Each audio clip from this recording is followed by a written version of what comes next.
Okay, Assalamu alaikum guys. Hi, how are you doing?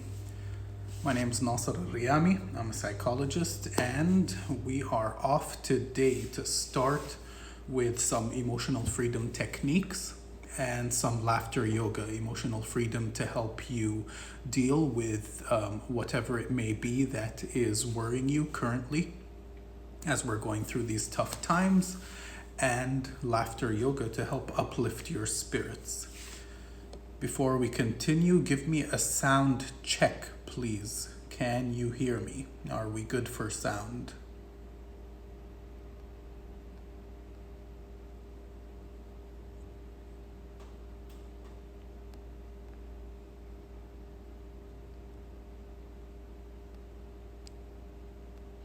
Looks like we're good for sound.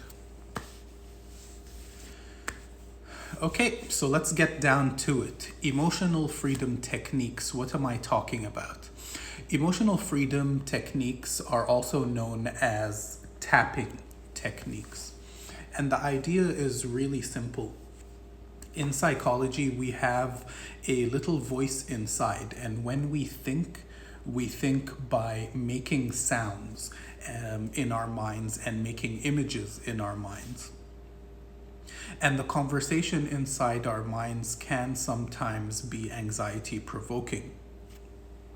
And there's a lot of symptoms for anxiety, beginning with overthinking, perhaps hearts palpitating, perhaps sweaty hands or sweatiness in general. Maybe even your stomach chimes in and you start to have gastric symptoms like gas.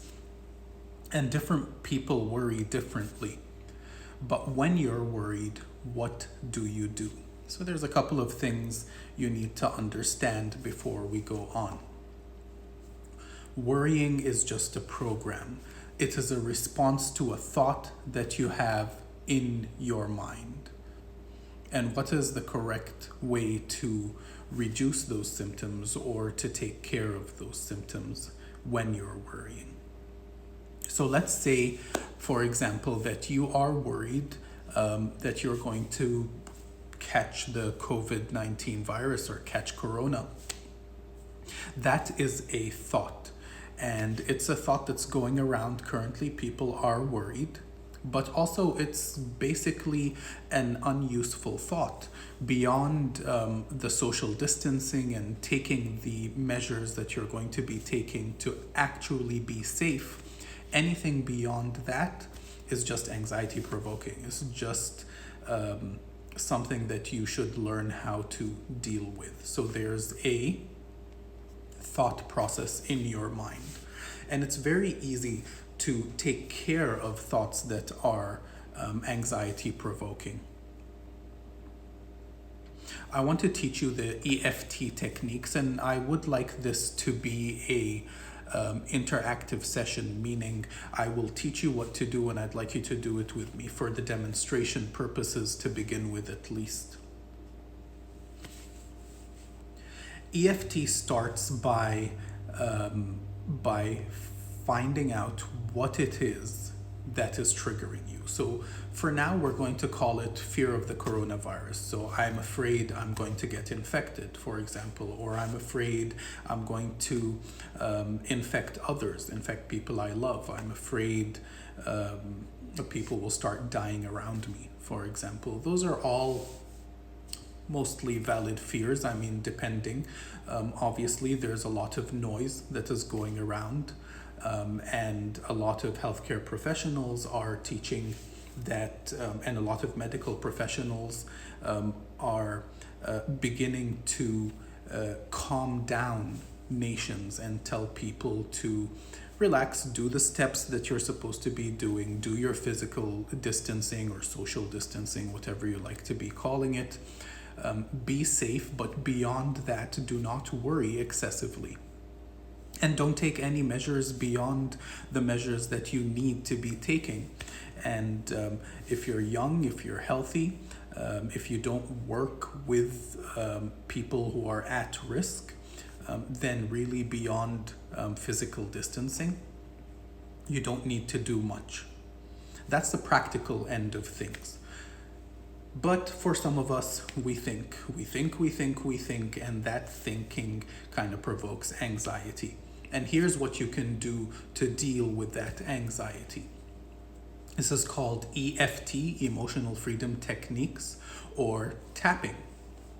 So the idea that is provoking this anxiety is, I'm afraid I'll be infected, right? Step one is to determine within yourself how much this idea kind of bothers you. So if you're going along with me, I'd like you to just kind of think about it. I might get this coronavirus. Yep. And just really think about it in your mind and give yourself a subjective unit of distress. And a subjective unit of distress is a measurement tool in psychology. And it's very simple. You just give yourself a number from 0 to 10. How distressing is this thought? Or how negative is this thought? Or how impactful is this thought? How bad does it feel? 0 being not at all and 10 being very, very bad. Okay? So we're going to start with a thought, and that thought is going to be, I will get coronavirus, right? So everybody give me your little subjective unit of distress. A SUD scale is a scale from 0 to 10, 0 being not worried at all, not distressed at all, and 10 being very, very, very bad, okay? So we have a couple of 4s here. 4 is like a medium kind of fear. Couple of 2s, or 1, 2 so far. Good. I'm glad that people are not freaking out about this so far. Some of you will have higher numbers, some of you will have lower numbers. Cool. Good. So step 1 is determine the level of distress that you're at. Okay? Step 2 is known as the setup. For the setup, we are going to tap on the karate chop point. So the karate chop point lies right there on the outside of your hand in this fleshy part. You can do right side, you can do left side, doesn't matter, you can do both together. The tapping looks like this, right? So it's firm tapping enough so that you can feel the tapping, not so much so that you're hurting yourself, of course. You can also do it like this. You can tap however you like, really. And you're going to repeat your opening sentence 3 times. So even though I'm afraid of corona, I completely love and accept myself. And you're going to do that 3 times. So even though I'm afraid of corona, I completely love and accept myself. Even though I'm afraid of corona, I completely love and accept myself. That was your setup stage. Next, you're going to go through a series of tapping points in the body. We're going to do them together. You're going to start with the top of your head where you would wear a crown or tiara. This is the top of the head point. And you're just going to repeat corona, corona, corona. Between the eyes, you're going to tap right there saying corona, corona, corona. Side of the eye, you're going to tap, I'm afraid of being infected, or just simply corona. Under the eye, I'm so scared, or corona. Under the nose, corona. On the chin, corona. On the collarbone, corona. And under the arm, corona. Right? So that was 1 round of the sequence of points on the body. We're going to do 2 more rounds, and we're going to just remind ourselves, we're going to use a reminder phrase, what is it that we are tapping on? So it can be corona or infection or fear. So I'm going to go with corona for now. Corona, corona, corona, corona, corona, corona, corona, corona, corona, corona, corona, corona, corona, corona, corona, corona, corona. I'm scared. I'm going to get infected. I'm scared of the corona. Corona, corona, corona. Corona, corona, corona. I'm scared. I am so scared. corona, corona, corona. Good. Right, so that was 3 rounds of the sequence. And then we're going to go back to tapping on that karate chop point and take a deep breath in and let it go. Okay, very good. So that was one demonstration, right? I would like to have all these people saying they'd like to join the live video. However, I don't believe that is possible, so I'll just do these demonstrations for you. So we've gone through 1 round of emotional freedom technique. There are many versions of this technique available freely online on YouTube. You can find them. They're quite easy to do. But for those of you who have shared your subjective unit of distress, you can go back, please, and just think of that same thought. How worried are you? And give us another subjective unit of distress. Okay? How does this help? It's a good question. So the technical terms of how does this help is, it's a desensitizing technique. What happens is when you think of something, your mind fires off the alarm system. You think of something that worries you. The worrying is a program, and the program is a bunch of emotions, or emotions are also known as energy in motion. And you start to have the anxiety, whatever it may be. And the anxiety is a set of programs. It's a sequence of things. It starts with thinking, or perhaps it starts with the heart rate going up, or maybe the difficulty breathing, or maybe the wetness of the hands, or some sort of sweating, or maybe even the stomach grumbling. Whatever anxiety may be for you, the stress kind of hits you differently. And it hits every human being differently. Everybody has their own program. But you know, the general idea is pretty much the same for everybody. So you're triggered by a thought in your mind. And this is the first thing I want you to understand, perhaps. The triggers are not on the outside. The triggers are on the inside. So the environment may trigger a belief within you. It may trigger a thought process within you.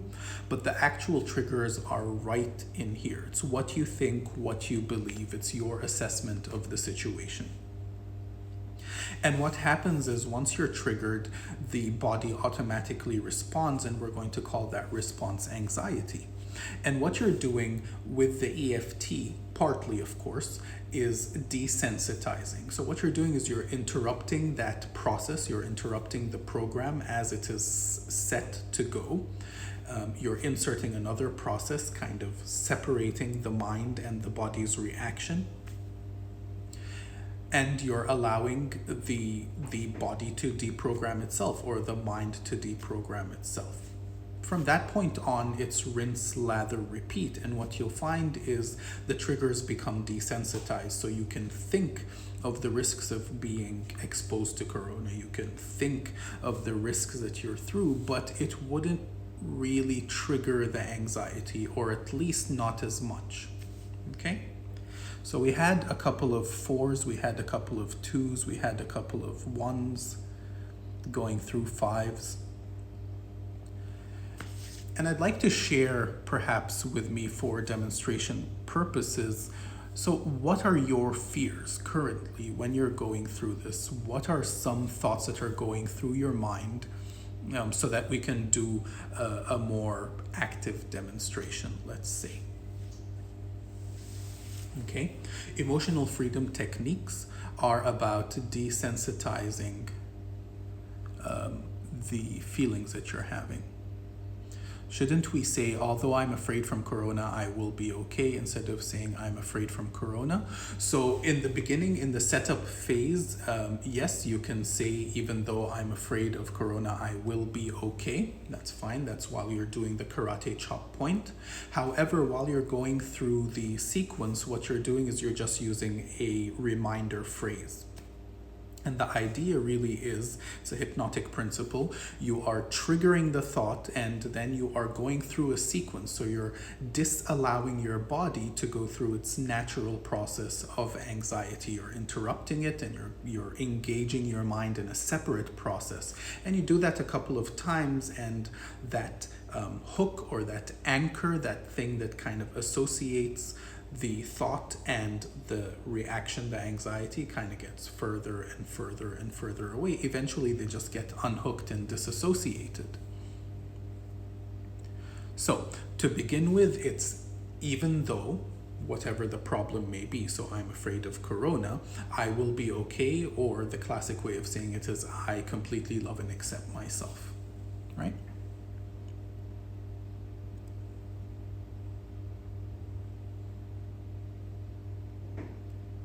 Overthinking. So we have a share over here. Mariam, I assume, says overthinking is a problem, right? And overthinking is very good as a demonstration or as an example. So we're going to go through that. The first step is to determine how much this overthinking kind of bothers you. So 0 to 10, give me a SUD scale. Determine, just go inside, think of your overthinking, see how much it bothers you. 0 is it doesn't bother me at all. 10 is, oh my God, it bothers me a lot. It's the maximum bother. Some people will report numbers over 10.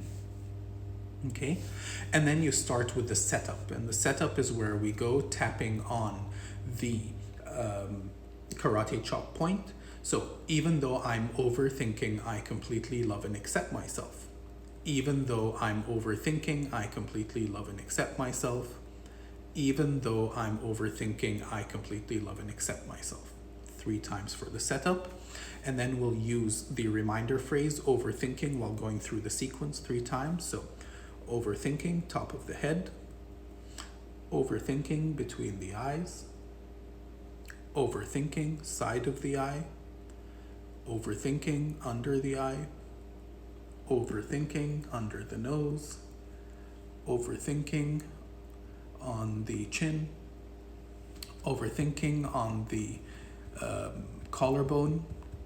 And then overthinking, the underarm.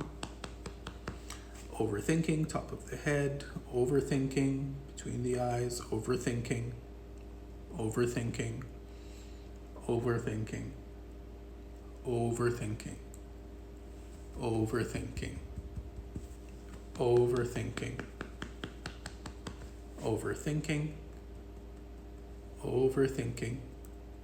Overthinking. Overthinking. Overthinking. Overthinking. Overthinking. Overthinking. Overthinking. And then closing with a nice deep breath in. Okay?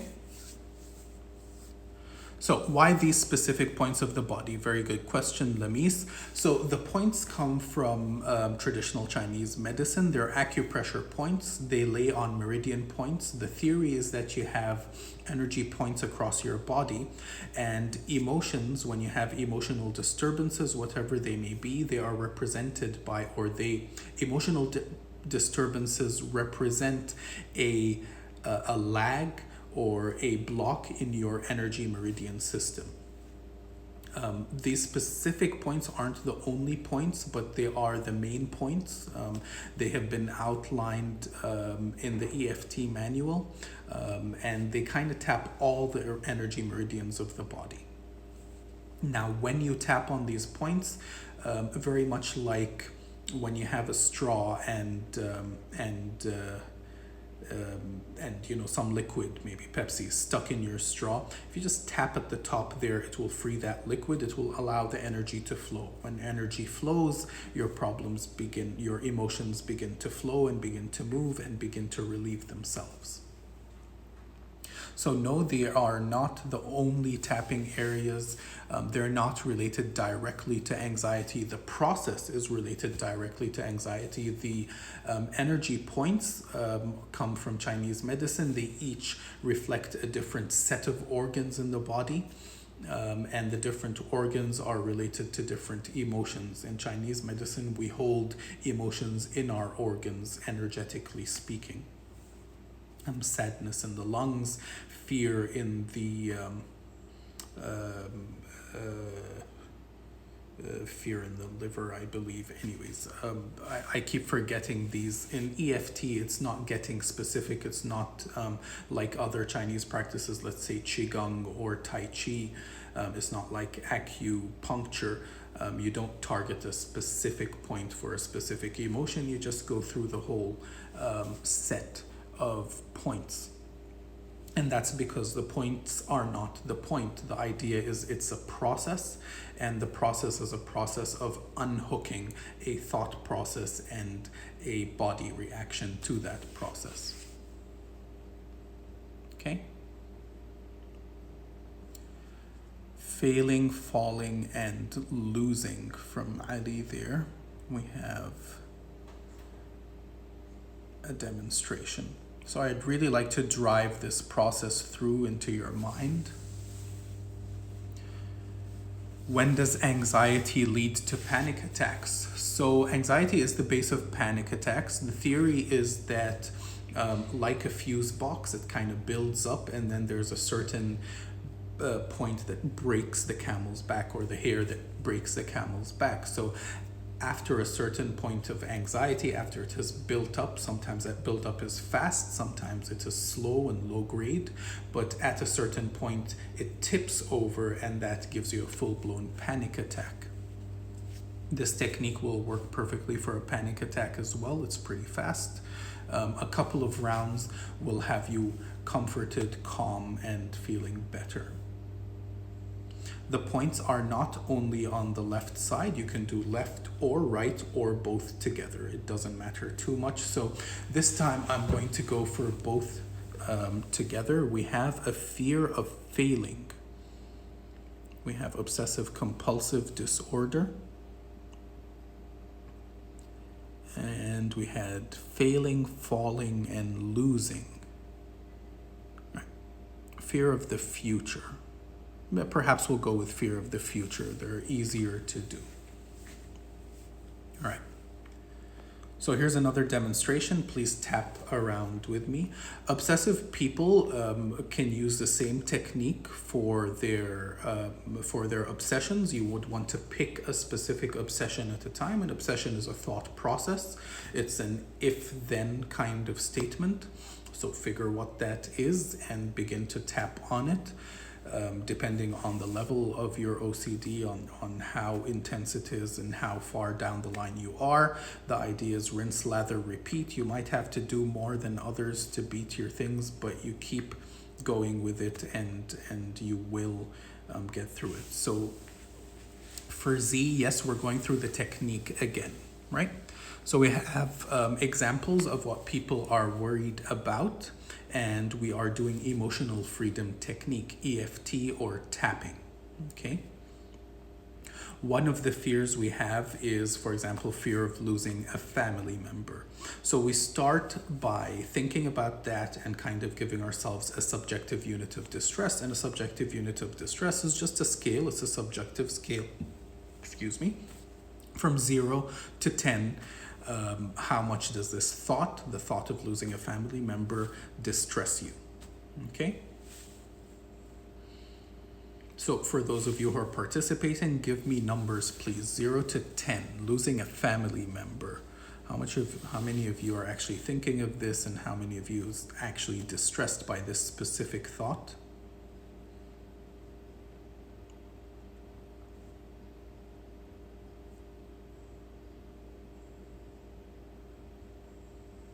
Ooh, 10, okay? It is a sensitive topic. Family members, the people we love. Some of us are more comfortable with the idea, not the idea of losing somebody, but, we aren't actually worried about that happening, I guess, or less worried about that happening. Okay, so with our numbers in, thank you very much. We're going to start with the setup. So the setup, once again, tapping on the karate chop, repeating our sentence 3 times. So even though I'm afraid of losing my family members, I completely love and accept myself. Even though I'm afraid of losing my family members, I completely love and accept myself.